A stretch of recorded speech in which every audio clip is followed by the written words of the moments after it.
Warning: Copyright disclaimer. Under Section 107 of the Copyright Act 1976, allowance is made for fair use for purposes such as criticism, comment, news reporting, teaching, scholarship, and research. Fair use is a use permitted by copyright statute that might otherwise be infringing. Nonprofit, educational, or personal use tips the balance in favor of fair use. In this crooked game of power politics here in America, the Negro, namely the race problem, integration, civil rights issue, are all nothing but tools used by the whites who call themselves liberals against another group of whites who call themselves conservatives, either to get into power or to retain power. Among whites here in America, the political teams are no longer divided into Democrats and Republicans. The whites who are now struggling for control of the American political throne are divided into liberal and conservative camps. The white liberals from both parties cross party lines to work together toward the same goal, and white conservatives from both parties do likewise. The white liberal differs from the white conservative only in one way. The liberal is more deceitful, more hypocritical than the conservative. Both want power, but the white liberal is the one who has perfected the art of posing as the Negro's friend and benefactor. And by winning the friendship and support of the Negro, the white liberal is able to use the Negro as a pawn or a weapon in this political football game that is constantly raging between the white liberals and the white conservatives.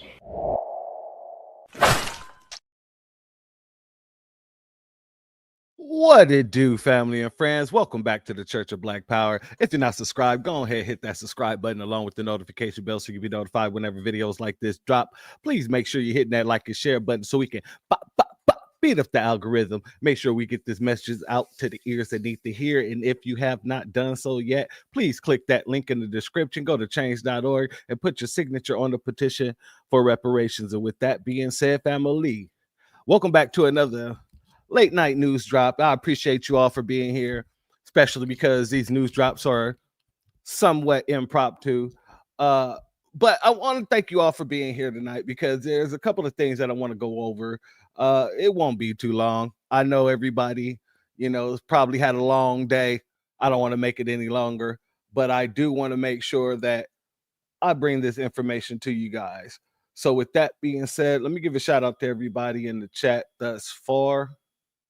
Shout out to our sister Denise, Miss Nisi, aka Hurricane Nisi, and happy early birthday to you, sister. Within the next hour or so, it will be your birthday. So salute to you, shout out to you, and thank you for being a part of the community because you are truly a treasure.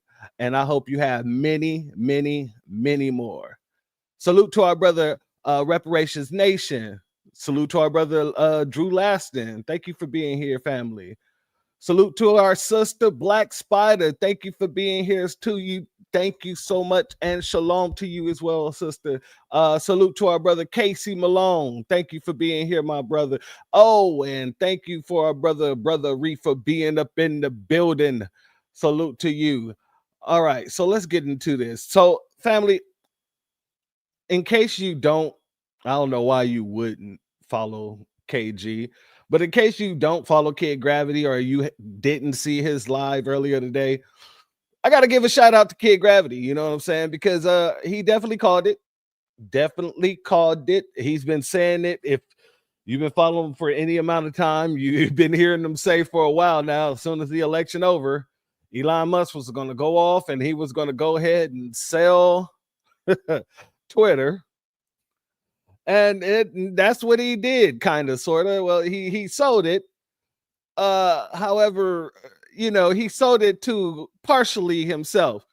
But let's get into this clip real quick, and then we'll get into the commentary. Hey, Melissa, Elon Musk announcing on X that XAI has acquired X in an all-stock transaction, saying that this combination values XAI at $80 billion and X at $33 billion, $45 billion less $12 billion in debt, saying since its founding 2 years ago, XAI has rapidly become one of the leading AI labs in the world, building models and data centers, saying X is the digital town square where more than 600 million active users go to find the real-time source of ground truth, and in the last 2 years has been transformed into one of the most efficient companies in the world, positioning it to deliver scalable future growth. He goes on to talk about combining the data, models, compute, distribution, and talent of these two companies, this advanced AI capability of XAI and X's massive reach.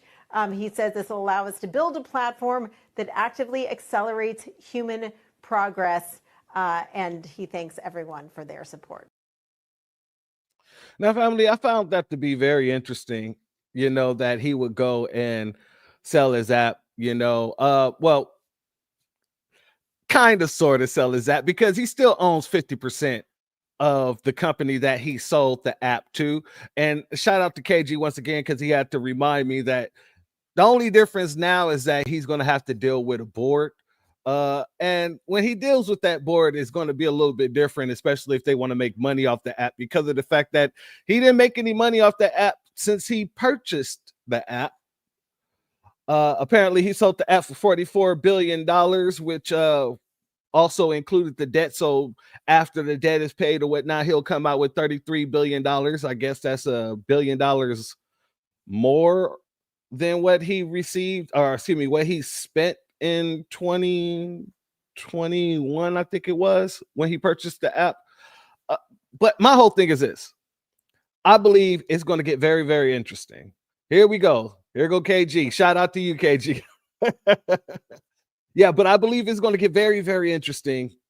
I want to see exactly what the app is going to become. Yeah, shout out to you, KG. Thank you for, 2022. So he purchased the app in 2022 of October. And when he purchased the app, they're saying that he's basically making $1 million off of this sale. I don't know. However, it's very interesting because KG brought up a lot of things when he did his broadcast a little bit earlier, and he was speaking about how the app is going to change, and that's what I'm very interested in seeing. I would love to see how the app is going to change, especially for the Magites. You see, the Magites is used to having full realm in order to say what they want, do what they want, for the most part. It takes a lot for a Magite to be blocked on the X app as about now. He's still 12 billion in debt. Yeah, and I thought that's what the 12 billion is going to be taken away from the 44K, which is going to leave him with the 33. Correct me if I'm wrong on that.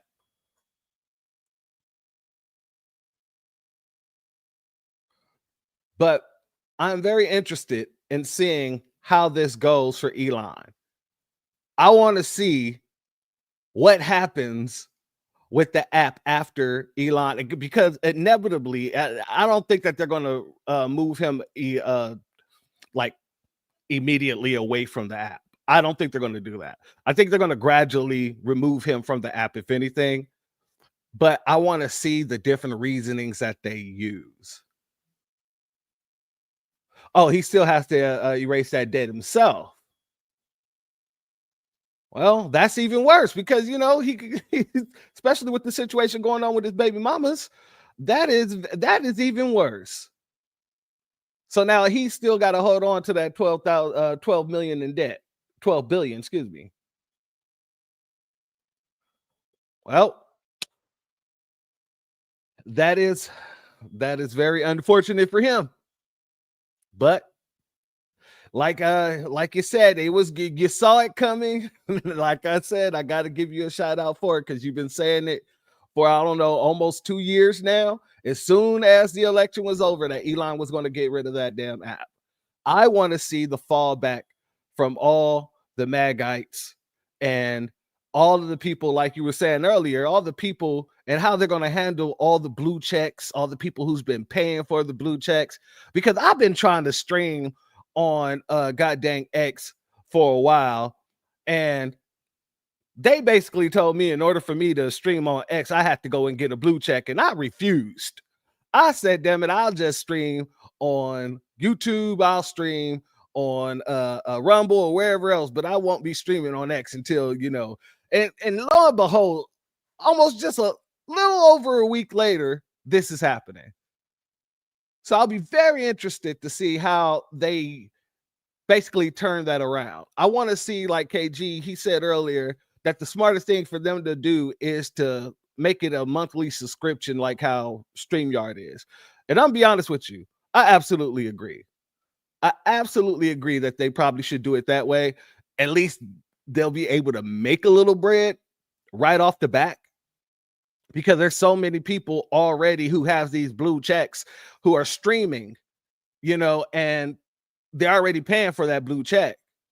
So if they get rid of blue check, that doesn't mean they have to get rid of the system that which they use in order to make some sort of funding, you know. So it does make a whole lot of sense that they just do something like a StreamYard charge, you know, 10, 15 bucks or something like that for a certain amount of streams, and then move forward off of that. Because that right there, that's probably going to be the only way they save the app, just to be honest and be frank. But moving on to the next story, Marco Rubio has revoked more than 300 student visas. And, you know, it's very interesting that he did such, you know, and his reasoning for it, it makes sense, you know. Basically, he's saying, hey, you know, if you tell us that you're coming here in order to go to school and we give you the opportunity to do so, and then you come around here starting trouble, then, you know, you don't have the right to stay here. And I want to play this clip because I have a commentary on this, because there's a situation that ties directly into this clip. Give me 1 second. I'm going ahead and play this for you. U.S. putting out a strong warning in both words and actions to international students granted student visas. And here it is. Do not engage in activism. So far, the U.S. revoking more than 300 student visas. Here's Secretary of State Marco Rubio with that warning.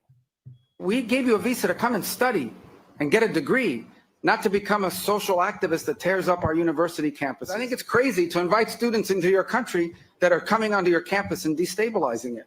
We're just not going to have it. So we'll revoke your visa, and once your visa is revoked, you're illegally in the country and you have to leave. So let's bring in attorney Robin Nunn. Robin, Secretary Rubio's words, for some, are raising question about First Amendment rights and due process in court. Which argument will stand, Rubio or his detractors? Well, it's interesting. It's a really tough call. It raises serious constitutional concerns. On the one hand, if these students were targeted based on their speech, particularly dissent or protest, it could be viewed as a violation of their First Amendment rights. I believe there's a very strong argument for that.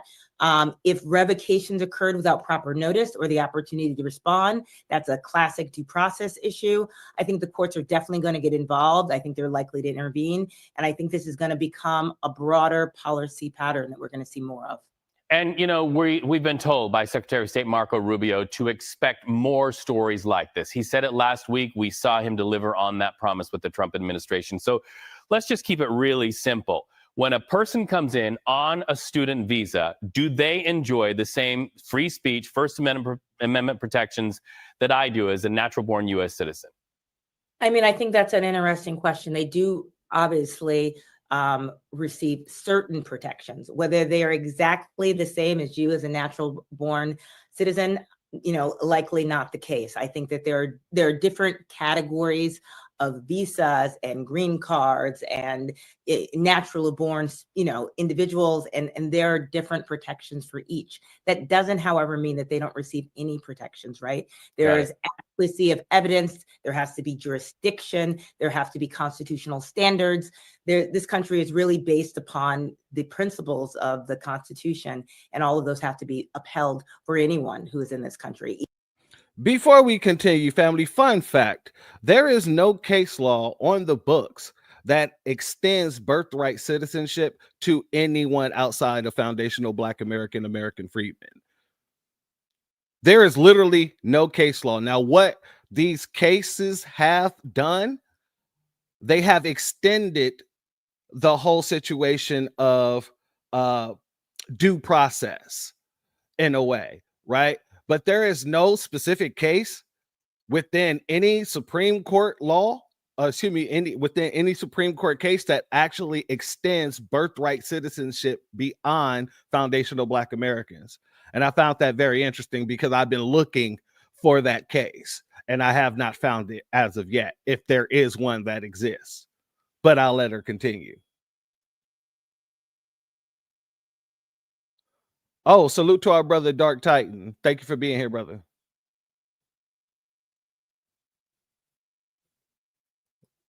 Don't start that. Even if they are not a legally born person. It's a fascinating conversation to have because we will see these issues play out in court and argued in court on both sides. So Another practical application of this conversation, attorneys for pro-Palestinian activist Mahmoud Khalil, they're in a New Jersey courtroom today as they continue to seek his release. Why has this case been moved there? And what could be next in this case? Yeah, I think that's another really interesting case. And Mahmoud has really brought things into the forefront. There's been tons of protests, tons of attention around this, really calling into question whether he is in the right court system, whether his deportation is correct, whether there's even adequate amount of evidence against him. There's an argument by his attorneys that his detention itself violates constitutional standards, including unlawful surveillance, improper use of confidential informants. I think that what's going to happen next is there's going to be a lot of evidentiary hearings and pretrial motions that are really going to shape the government's case or perhaps unravel it entirely. We are so glad you help us to understand it a little more with a little more clarity. Robin Nunn, always great to talk to you. You have a Now, family, I'm okay with this. You know why I'm okay with this? Because not too long ago, I did a broadcast on this African chick who basically came up and said that one of the reasons why Africans don't participate in foundational Black American movements when we're fighting for, police brutality or, equity in the country, that they were afraid that they'll get their citizenship snatched, that they won't be able to live in America anymore because, that's what they tell them when they come into the country, right? But I find it very hilarious and very hypocritical that these same people are the ones that are out here that's trying to protest and use their blackface as if they're us, pretend to be foundational Black Americans, pretending to be a descendant of American slaves in order to make the Democratic agenda look like they actually have support from us. So I want to play this clip real quick from a video I did 11 months ago with the young lady saying why they do not participate when we fight. As an African living in the United States, I used to share the same sentiment that Africans share about African Americans because I had a hard time when I first moved here.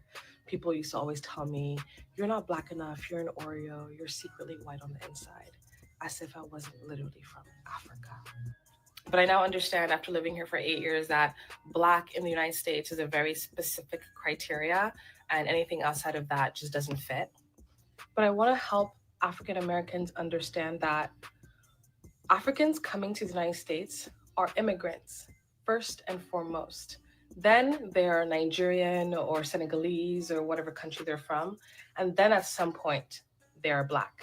But Africans don't put Black high up on their identity well, as much as African Americans do. And that is for legitimate reasons on both ends. And so when an African is coming to the United States, they're thinking to themselves, okay, I'm an immigrant here. I have to do my best for myself and my family back home. The sacrifices that took for me to get here were no light work, okay? So I need to really align myself with what's going to make me successful in this country. And because it's the United States, it's the dominant culture, which is white American culture. And so Africans are going to instinctively ally themselves with the culture that's going to give them the most success. I mean, African Americans even admit that they have to code switch to be successful here because that's what brings success. And so Africans are like, all right, we'll do that. And it also doesn't help that for a long time, Africans are fed a very negative view of Black American culture, and that's its own propaganda. But because Africans are so conservative and they're coming to a country where Black Americans have been labeled as the antithesis to this conservative traditional family values, they have, if anything, more in common with Southern Baptist white racist people. But that aside, going back to identity markers, Black Americans put Black first and foremost, and then everything else goes below it. And so they're thinking when another Black people come to our country, they're going to want to integrate with us, the other Black people, because Black comes first. And they get quickly disappointed in realizing that for Africans, Black and the identity and that coming is not first. their immigrant identity comes first, and then their country. And if anything, for us as Africans to feel like that's my brother, that's my brethren, or whatever, you have to come from the same tribe as us, because we have so many Black people around. We don't automatically pre-select for Black, but Black Americans don't have so many Black people around, have had to defend and protect their culture amidst a dominant white culture. And so they are already pre-select and are overprotective for Black. And so that's why I think at the core of it, there's like a deep misunderstanding because of not realizing that we put where we put our identity markers and what we put first and what we prioritize are so different culturally because of our differences in trauma, realistically. And so it does make sense that Black Americans will be like, oh, my people, my brethrens come here, and African Americans, or Africans, sorry, coming to the United States are like, I'm just trying to make it here. Like, it's a lot of work to immigrate to the United States. And so y'all can stay over there, and I can see why it's hurtful, and I can see why it's taken personally, and I can see the deep misunderstanding and the betrayal that African Americans feel. But it's unfortunate, and that's just a reality. But if we can talk about it from this perspective, I think we can get to a better understanding.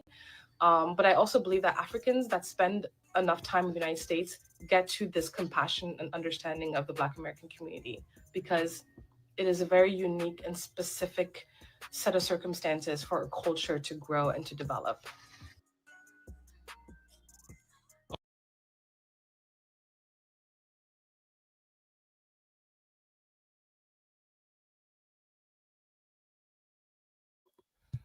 Yeah, family, I have absolutely no problem with him eliminating student visas because they're out here protesting, because these are the same people that are sitting here trying to convince us that they don't protest because, they're afraid that they're going to get sent back to their country. But they're out there right now calling the sitting president a racist, a bigot, and everything else.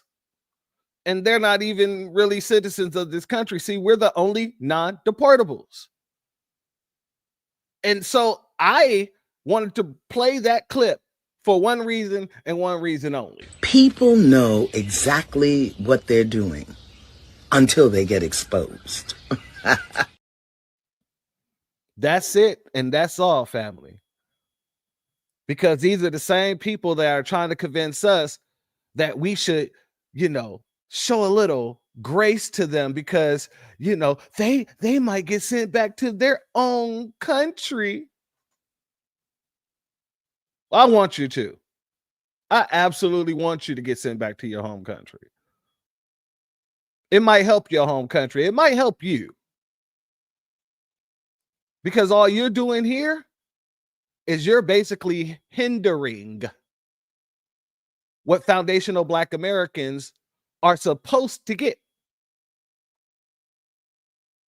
And then when you guys don't get what you thought you were going to get because, as the tether you are, you had a whole perception of all the things that you would get in America because of foundational Black Americans, and all you had to do was blend in long enough. Now that you're seeing that you're not getting that, all of a sudden you guys have found your voice, haven't you? All of a sudden you guys are ready to step out there to Washington with your chest poked out April 5th. And y'all ready to take it to the man. I hope Tom Homan's out there waiting. I hope Tom Homan is sitting out there with a whole dang, I don't know, 3 or 4 caravans of ICE agents waiting on you. Because it didn't matter until it affected you personally, right? It didn't matter until you actually saw that, the dog poop didn't hit your front doorstep, correct? Shout out to the big black God. Thank you very much for your Cashapp. Your donation is blessed tenfold. I appreciate you, brother. This is what it was, wasn't it? Y'all didn't give 2 rabbit F's about nothing we were saying.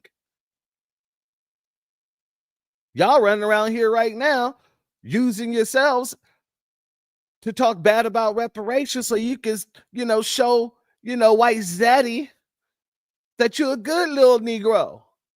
I'm not like those Negroes who always asking for something.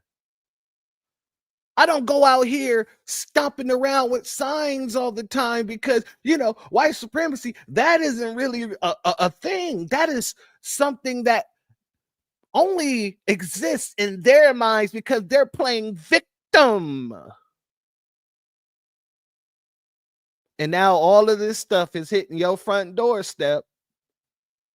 And all of you are over here picking up your picket signs. You found your voice. You found your courage. Like you the little lion in the Wizard of Oz. All of a sudden, you've had the courage all along.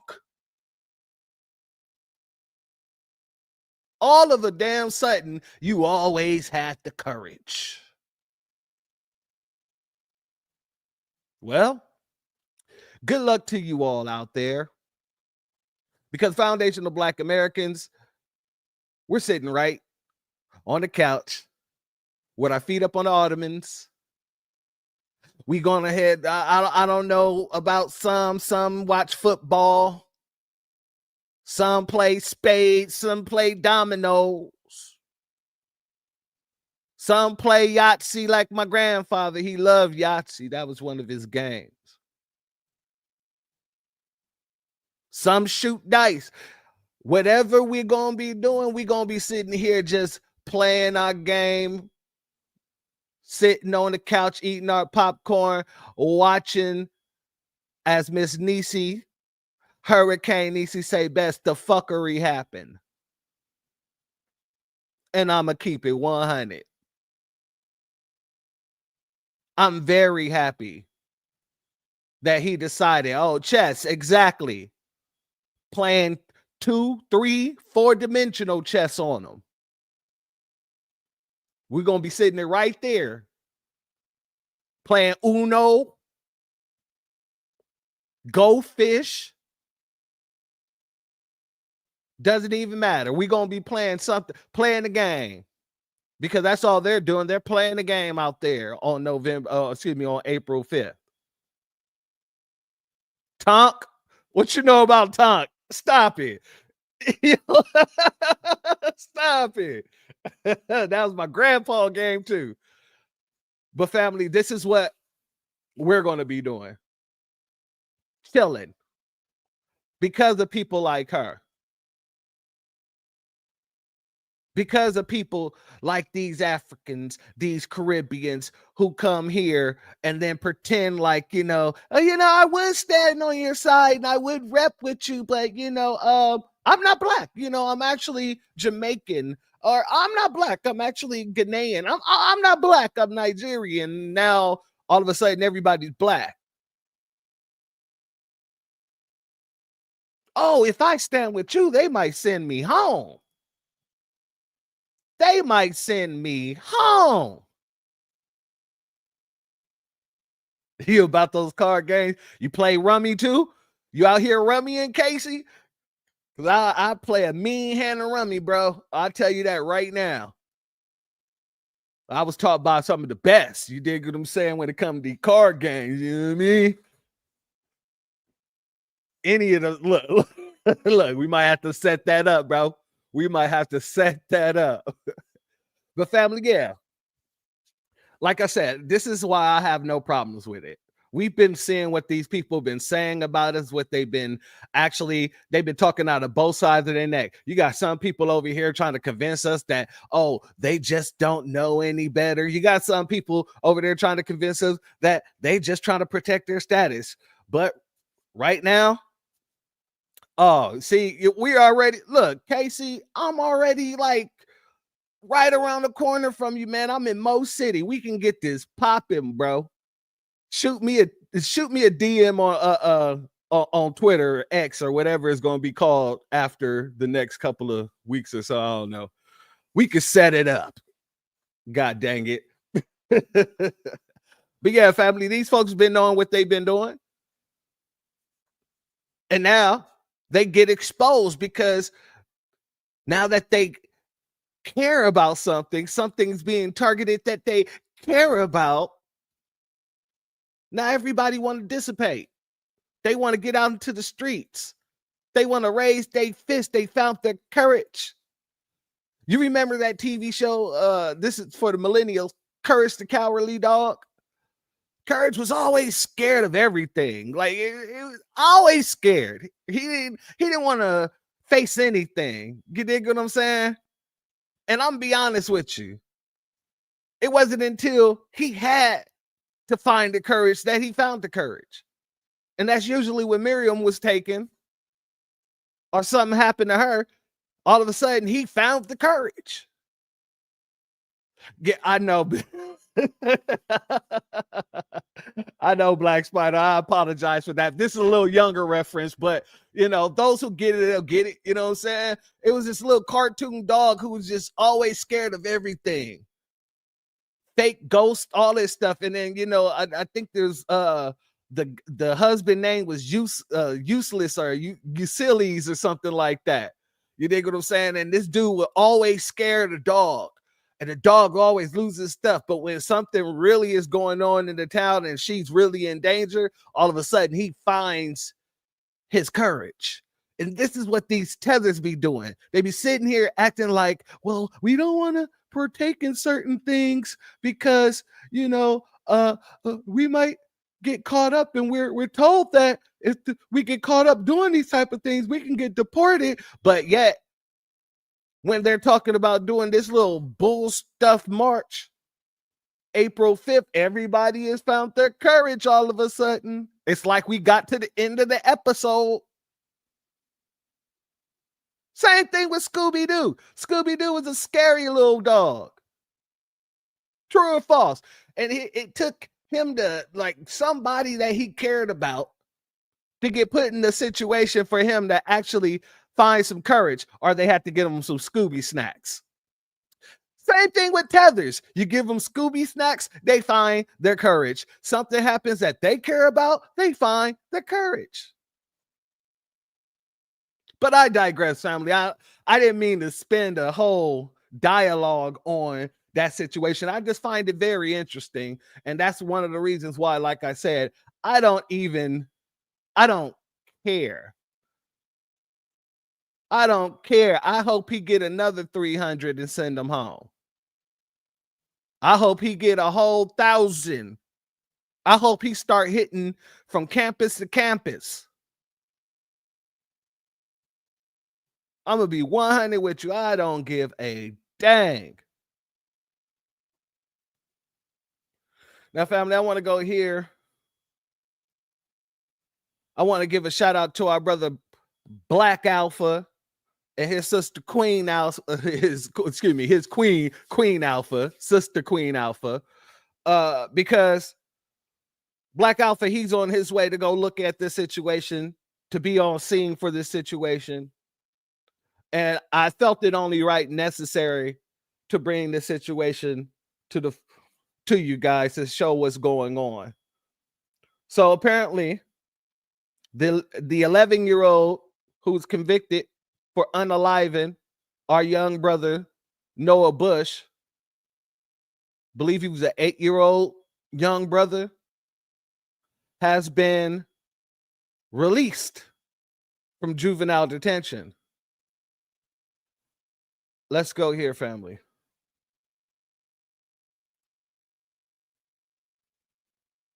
Developments tonight in the horrific death of 8-year-old Noah Bush in Wayne County.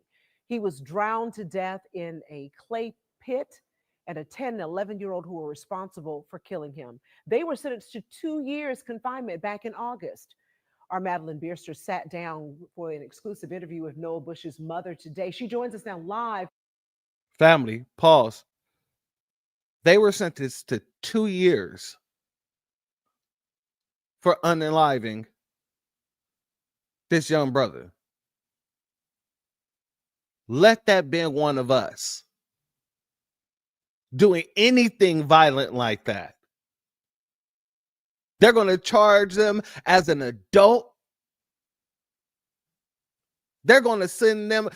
I'm not even going to. I'm not even going to jump too far ahead because we're going to get deeper into that after this clip is done.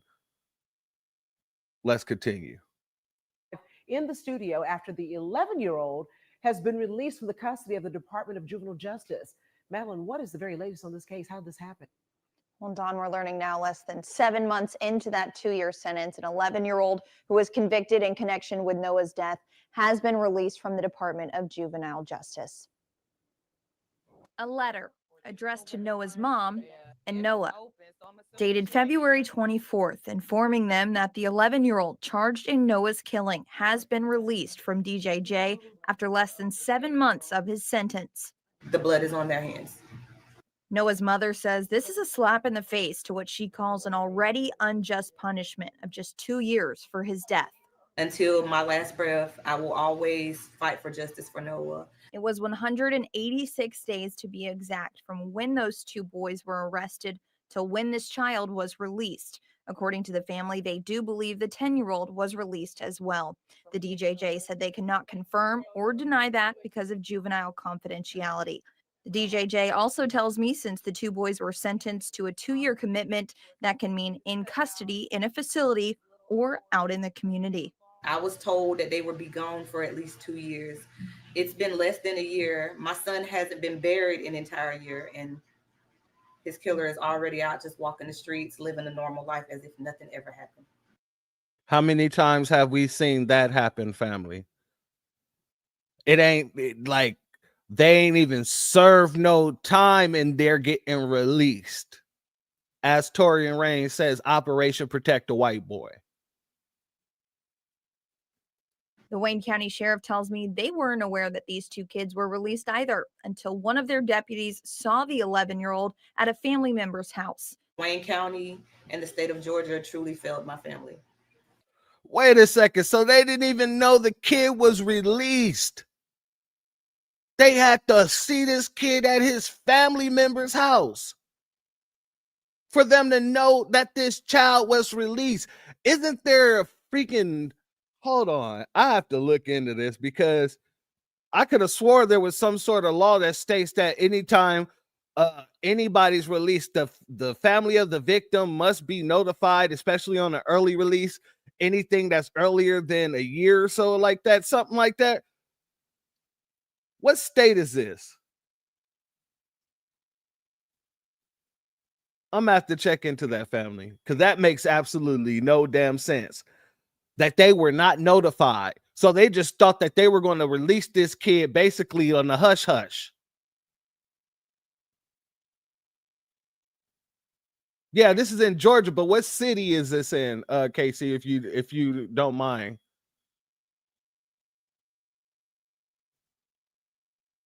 Because it says Southeast.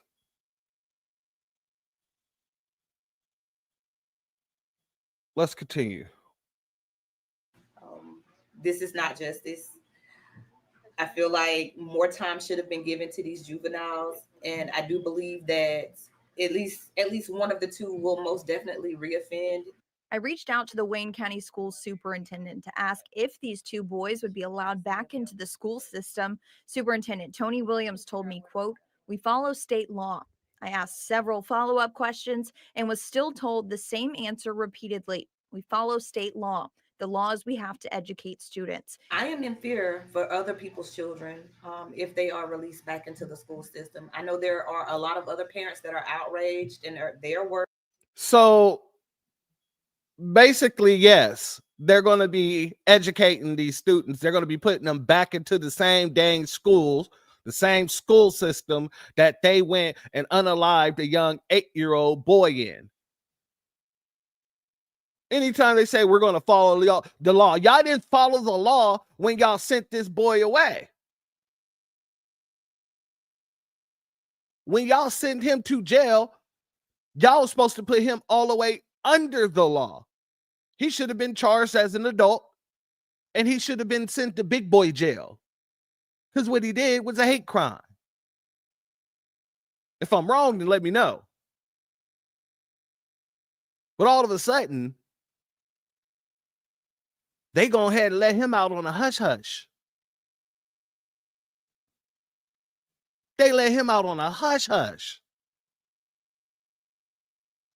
And they wonder why we run around here stomping the way we stomp. This is egregious, disrespectful, that this mother had to go to this person's house and see him there with his family members, and she can't have her child there with her.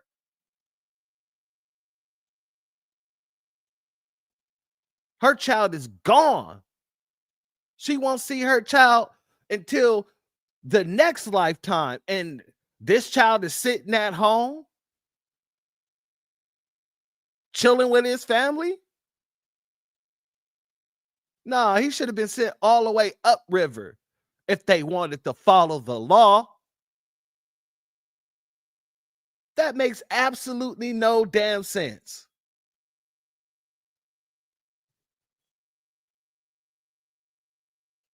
Jesus Christ, what is going on here? Worried because you have to think about it. This is a murderer that's going to be sitting in the desk next to your child or on the bus with your child.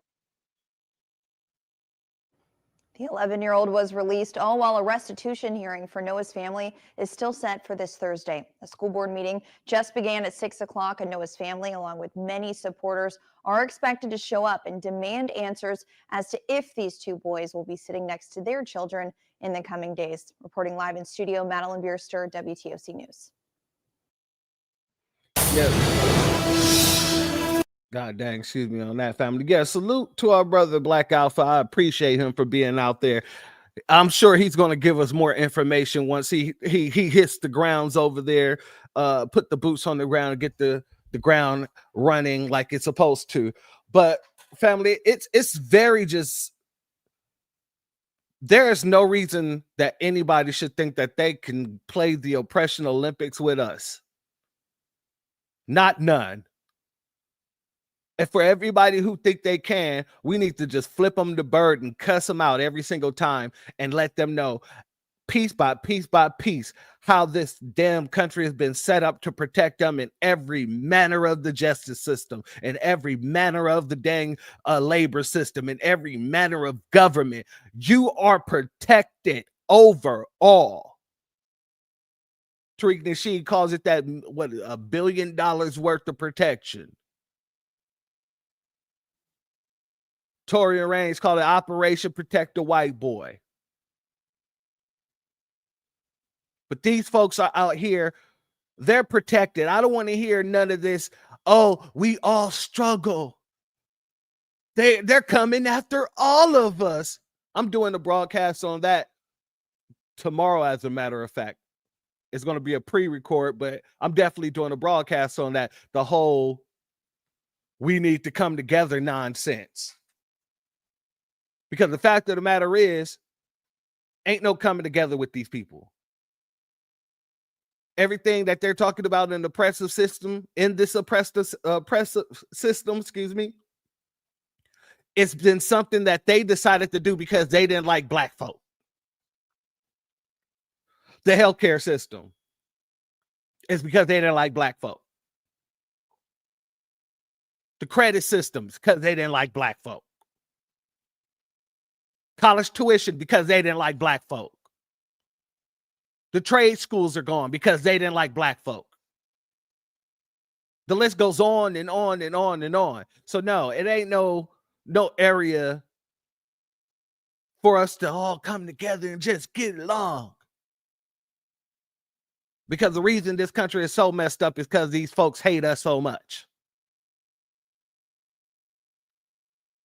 And then also because they opened the door to a bunch of tethers who also hate us.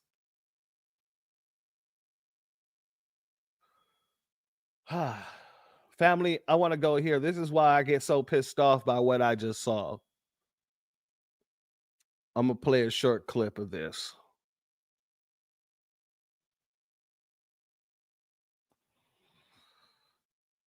This is why I get highly upset by this nonsense.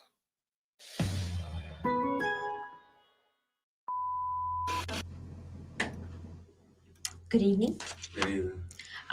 Today is May 15th, 2010.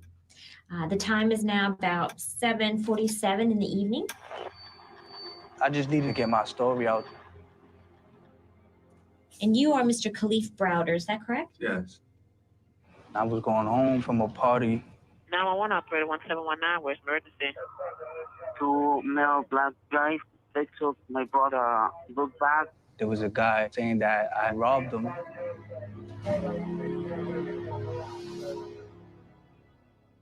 They said, we're going to take you to the precinct. Did you rob somebody in the beginning part of May, Mr. Browder? No. The time is now 10 to 8. This interview is concluded. They said, most likely we're going to let you go home. Rikers. Most violent jails in the country. All right. Look what he's doing. Stop resisting. But then What the fuck is wrong with you, man? I never went home. Khalif was my son. I know what he went through.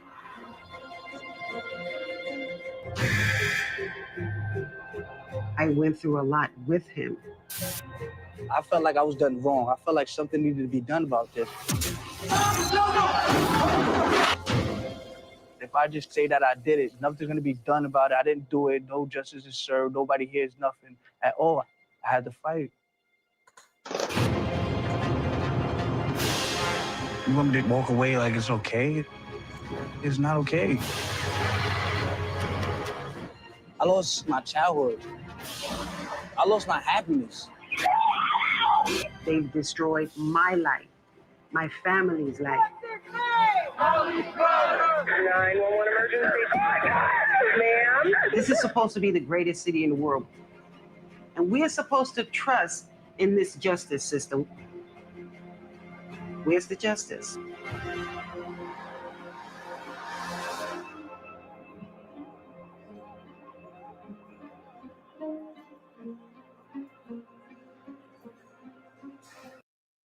Family, that's why it pisses me off so much, because we got innocent children and men and women locked up in this system every single day that has to deal with this, while being pale affords you the, I guess, the complexion for the protection to have you getting out in less than a year of your sentence. So yeah, we got to keep our eyes and our foots on their necks about this type of stuff. Because at this point, their blatantness is going to cause us to handle the blatantness. Now, family, I want to end on a good note tonight. So I want to bring this story up here. This is a good note.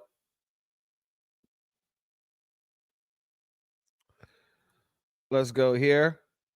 Descendants of people enslaved by St. Louis University says they cannot participate in formal apology. And I love that. I love that. Matter of fact, I'm just going to slap their picture up there because they deserve that. Now let's get into this article. St. Louis University was set to apologize for enslaving people.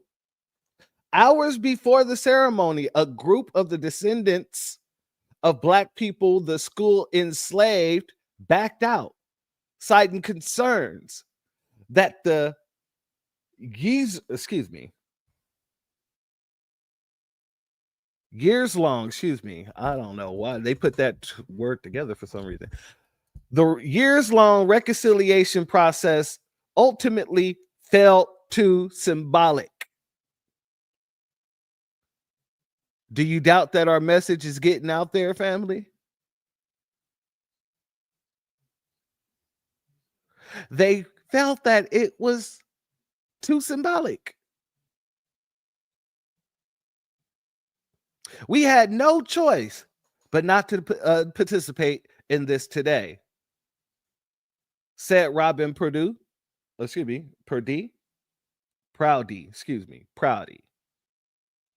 executive director and founder of the Descendants of the St. Louis University Enslaved, at a briefing Wednesday. It says Purdy's voice broke while delivering her remarks to reporters. For 5 years, we have done everything that we have asked, that they have asked us to do, she said. But what we will not do is become a photo op. Give it up for them.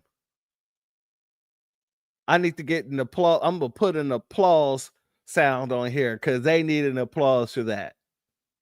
For 5 years, we have done everything that they asked us to do.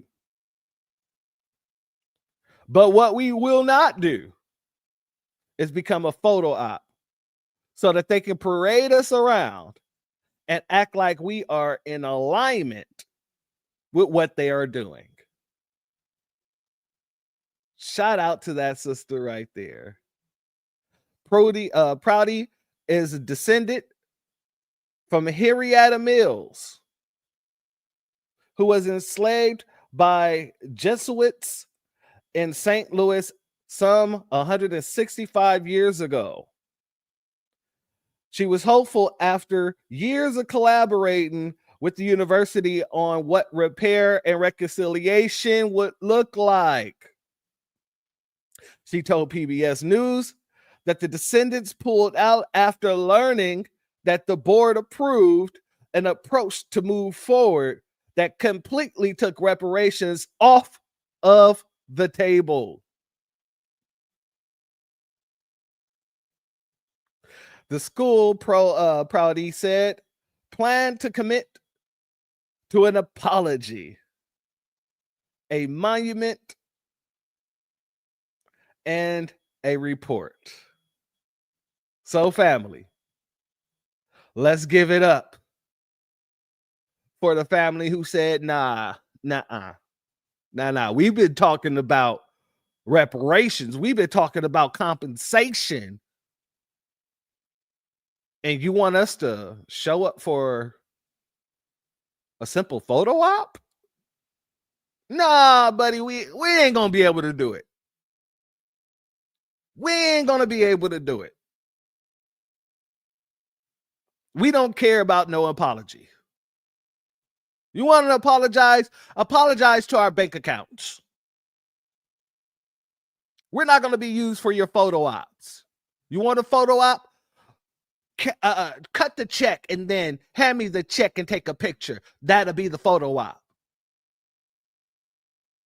And I 100% agree. Now, a few years ago, family,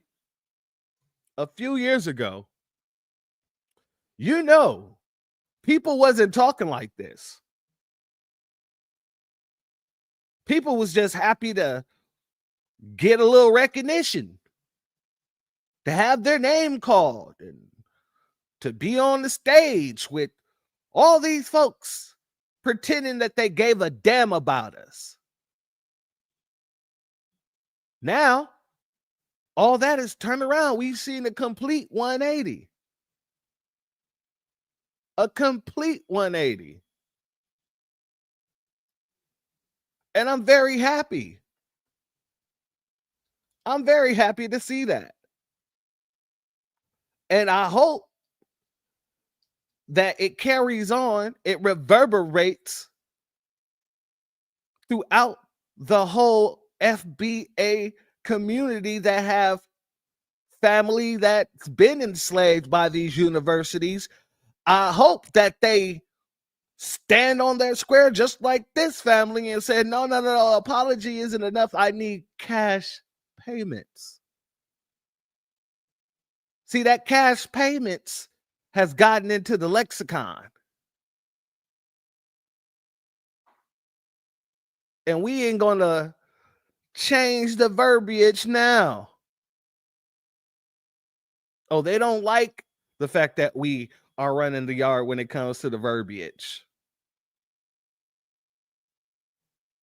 But we ain't changing the verbiage now. So, family, I wanted to end off on this because, like I said, this is something to be honored and saluted.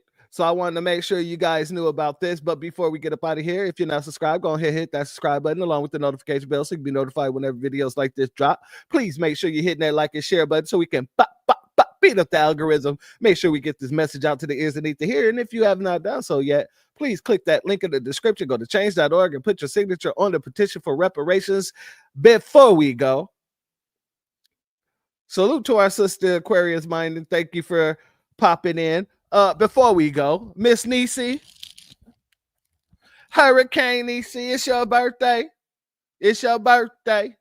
It's your birthday. We can't get up out of here. Shout out to you, Good Vibes. Thank you for being here. We can't get up out of here, Miss Niecy, without celebrating you, my good sister. We can't do it. We can't do it. And you know how we gonna do it? We got to do it the right way. We gotta set it off right for Miss Niecy, Hurricane Niecy the Great. Let me go ahead and pull this down here. Go ahead, get this up in here. And we're gonna hold up now. Hold up, wait a minute. That's not what I wanted to do there. There we go. Get up out of here. We gonna go ahead. And I'm gonna take this strike for tonight. Niecy, aka Hurricane Niecy the Great. I hope that your day is everything that you want it to be and beyond and plus even more. Now, I also want to say this before we get up out of here. For my members, I've been kind of tugging myself left and right. Wait, pause on that. I've been your destiny, your required. That's right, Miss Niecy, dang it. And see, that's what I want to do more often. And that's why I was about to say. So I've been trying to figure out what I was going to do specially for my members. And, you know, I do drop my videos, and all my videos, they hit the members before they hit, well, all the premiere videos, they hit the members first, and then it gets put to the public. But I want to do something else that's very special for the members as well. And since one of my professions, I actually used to have my own radio show, the Mac Attack Morning Show on AM 1620, the Eagle Radio Network. And I was able to play all the jams that made people feel good. And when people used to call me up, they used to, you know, make the request that they wanted me to play, and I would play their request, but I would also tie it in with something even funkier, and it gave them the frequency to get through their day. So I want to start doing that. I'm going to start having some members only lives. And it got to be members only lives because of the fact that I'm going to be playing music just like I just played here. Now, on this one, I don't mind taking a hit because it's Miss Niecy's birthday. However, I want to make sure that we're behind the paywall so that we don't have any issues while I'm playing the music. And it's going to be like, you know, the old school Art Laveau hours, things like that. We're going to get into the feel good music. Look. Black Spider, great minds think alike, because I was right in the middle of saying it and you just popped it.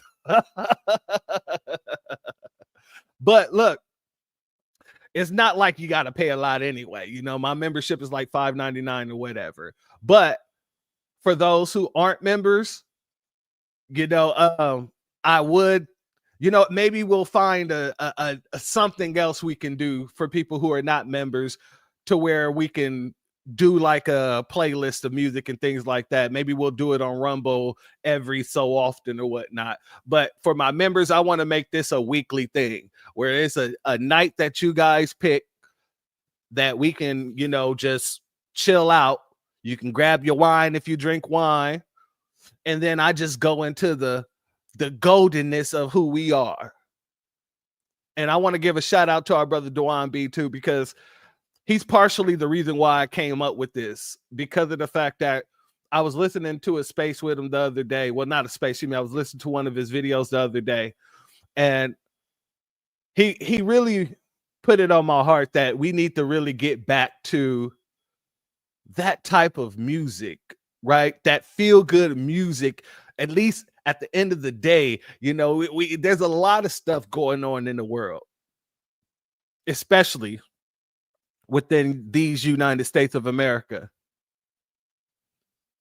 But the one thing that we've always did, no matter how tough times have become or were, we was always able to use music as an escape, to use us having a feel good time as a way to overcome. And I want to move that forward. I want to bring that back. So we're going to find ways to do it for people who are not members, but for the members, we're going to be starting this sometime next week. And I'm going to put up a poll, and you guys can tell me what day will work best, because I'm thinking either Wednesday nights, Thursday nights. I usually do the news drops, but tonight I did it because our brother Black Alpha wasn't on tonight, so I did the news drop tonight. But we could do it Friday nights, we could do it Saturday nights. So I'll give you guys a list, and I want you guys to just, you know, take your time. We'll have a week to figure out the day exactly, and whatever day has more, you know, votes on it, we'll run with that. And then I'll come up with a clever name, and that'll be our late night groove. Oh, look, there we go. We got a name already, the Late Night Groove. But to all the family, Saturday nights, okay, we can do it Saturday nights. That sounds like a good night to do it. But I'll still put out the poll just to see what everyone else thinks. But Saturday nights sound pretty good for me. Family, I thank you all for being here. And while we're speaking about the members, let me go ahead and give a shout out to all the members that we have right now. Shout out to our family, Aquarius Minded. Thank you for being a member, family. Shout out to Stolen Ancestries 1526. Thank you for being a member. Thank you to the birthday girl, Hurricane Nisi. Aging like fine wine, I tell you what. Thank you for being a member. Thank you to our sister, our great sister, Black Spider. Thank you for being here as well. Thank you to our family, Shabazz, American Freeman, and Elaine. Zanga. I appreciate you all for being contributors, and I thank you, because without you, there is no me or anybody else in the New Black Media. We are the New Black Media, so I appreciate helping the message get pushed forward. Family, with that being said, we have a lot of great things to look forward to. And when I say that, I mean it, because all we do is win. We're seeing win after win after win. And I really want to make sure that not only we talk about the things that's going on in the world might not be so high, but I also want to make sure that we speak about those high things too, because as Brother Afro says all the time, not everybody recognizes our wins. But we are definitely winning, especially with that last story. That shows that a lot of people are waking up to what our interests are. And that alone should make you feel hopeful for the future. But with that being said, family, the doors of the church are now closed. Peace, family. My grandfather built this country, man. He fought wars for it. And most places he went wouldn't let him sit down and get a cup of coffee. I can't even catch a cab in New York. You know, it doesn't matter how many degrees I get. All you people see is color. Your grandfather was an immigrant. You're American. My grandfather was born here, Duke. And you people still look at me as just another nigga. I know that the government, whatever, can't stand us black people. He's doing everything in the world to make black man big. extinct. But I'm gonna tell you one thing, us black people gonna survive. So fuck everybody. I'm out.